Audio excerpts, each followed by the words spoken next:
guys, what's up? Today we have the EXtar EP45. This is a 45 ACP carbine, my first 45 ACP carbine, and yes, they did send this out. I've had it for a little while.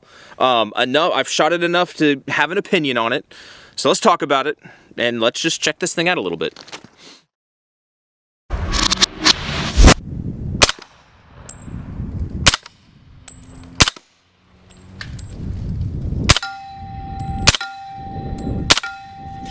Alright, so this will be a relatively quick range review. This is the only, like I said earlier, this is the only 45 ACP carbine I've ever shot. I don't think I've ever shot any other 45 ACP carbine. The things that make this guy stand out a little bit, uses, and it comes with, actually, factory Glock magazine. So it uses Glock magazine, so that's a big win for some people. It is primarily made of, I don't know if you want to call it plastic, polymer, whatever it is. It's some composite material. It's not an aluminum lower like a mil-spec lower. It's not mil-spec. It doesn't work that way. It works a little bit different. It has one takedown pin in the rear and then a different style up here on the front. So it's not like you can just buy this upper and throw it on your gun. It's not, it doesn't work that way, okay?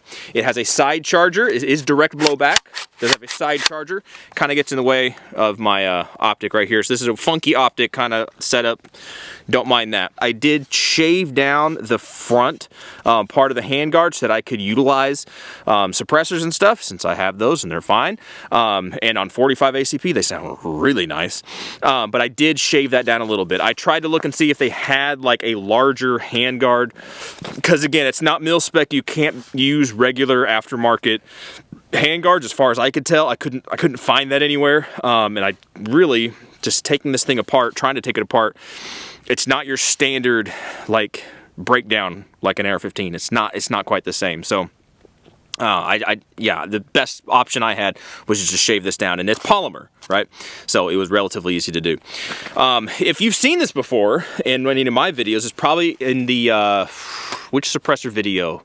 Liberty suppressors, their Goliath suppressor. That huge can sounded really fun, really nice on here.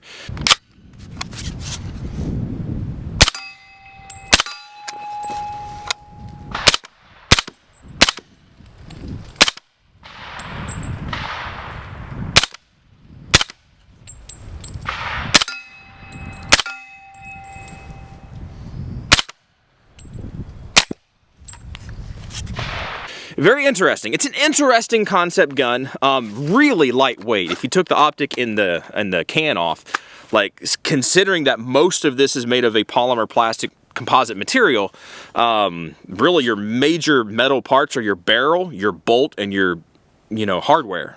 But your other big pieces are not metal. So it's interesting. It's very, very interesting. Comes with a nice little brace thing here. So let's just shoot it for what it's worth. Let's shoot it. Let's see what kind of accuracy you can get out of it. I did not touch the barrel as far as cutting it or threading it or doing anything crazy. So we should have factory accuracy out of this guy. Red dot is not zeroed, so I'm just going to shoot it at the paper and see. We'll look at the, I always get it mixed up, the accuracy versus precision. I think it's the precision is what we're looking at. Is that right? Where, the size of the group versus where we're aiming. Accurate. I always get it mixed up. Y'all know. You correct me in the comments. It's okay. But let's shoot this guy and let's see how he works. All right. Let's just shoot it right now. Why not? Let's shoot some steel. Drive people nuts.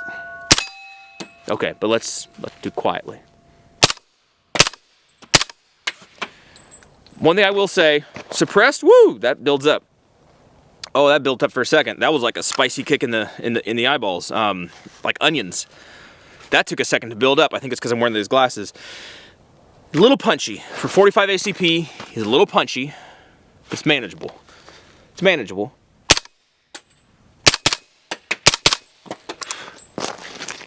And get that build up. If that's this, that is the downside of wearing glasses. That buildup will get back up underneath your glasses, and once it's there, it takes it a minute to go away. So anyway, standard capacity, what were these things? 13 round magazines, I think. That's quiet though. Listen.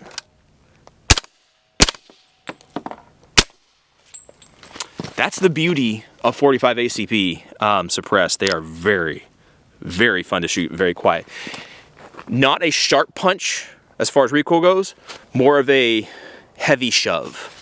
I don't think your shoulder's gonna get sore shooting that a whole bunch. Your pocketbook might, your wallet or your crypto cards or whatever people use nowadays, that might hurt. Anyway, enough of that. Let's shoot paper. Let's see the accuracy of this guy. We're just gonna go ahead and put this center mass, try to put it center mass, and see what we get as far as accuracy.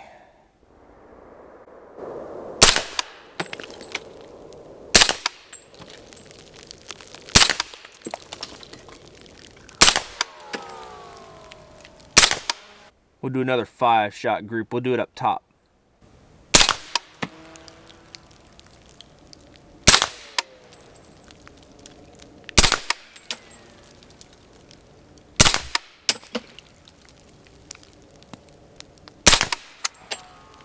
Daggum, that is really spicy. That is really spicy. Now here's something I would like to try real quick. To take off the suppressor, shoot this one more time, vice it down, give it the same benefits.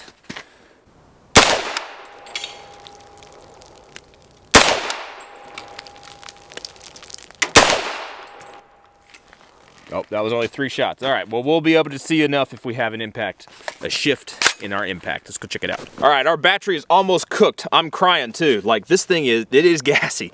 It is gassy if you suppress it. At 22 yards is where we were at. Suppressed, unsuppressed, right? Our point of aim was center, point of aim was right here, point of aim was actually right here. So our zero needs to come over a little bit, but as far as accuracy, for me, that's pretty good. I mean, they're not all exactly touching, but for a 45 ACP shooting ball ammo, nothing special, particularly crazy. Even suppressed, I don't see any major difference between suppressed and unsuppressed as far as your point of impact shift, nothing substantial as far as your point of impact shift or even your group size. Now granted, this is only a 3-shot group because it was a 13-round magazine. But accuracy wise, if you do what you want to do, or if you do what you want to do, if you practice proper fundamentals, the firearm's gonna perform for you. That's what it appears to me. And that's been my experience, not just today. I've had this thing for several months. I've had it for a while. I had it all summer, I think. And yeah, I'd bring it out and I'd shoot it, did the different suppressor reviews and stuff with it. Never really had any malfunctions that I can remember to speak of. It operated well. It's just simple, direct blowback. And sometimes simplicity is the best way to go. So these are really not expensive. They're relatively inexpensive for firearms these days. The fact that they're polymer, mostly polymer, I think is a big key contributing factor to that.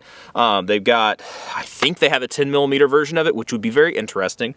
9mm version, which is, generally that's what I would have requested, but I needed a 45 ACP carbine, and this fit that bill. So if you're in the market for a budget-minded PCC that uses Glock magazines, and actually comes with OEM Glock magazines. They didn't just use some off the whatever, you know, extra branded thing. This is actually a Glock magazine.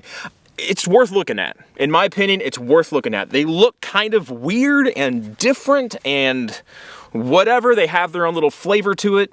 But for the price of what you're paying and what you're actually getting out of it, I don't see why you wouldn't want to check it out at least. Anyway, that's my little quick range review of this guy. Not a whole lot to say because there's not like extravagant features that stand out to me, but for what it's worth, it's worth looking at. I'd love to hear back from you guys. Have you had any experiences with any of the EXtar products or their EP series, EP45, EP9, all that stuff? I'd love to hear back from you guys.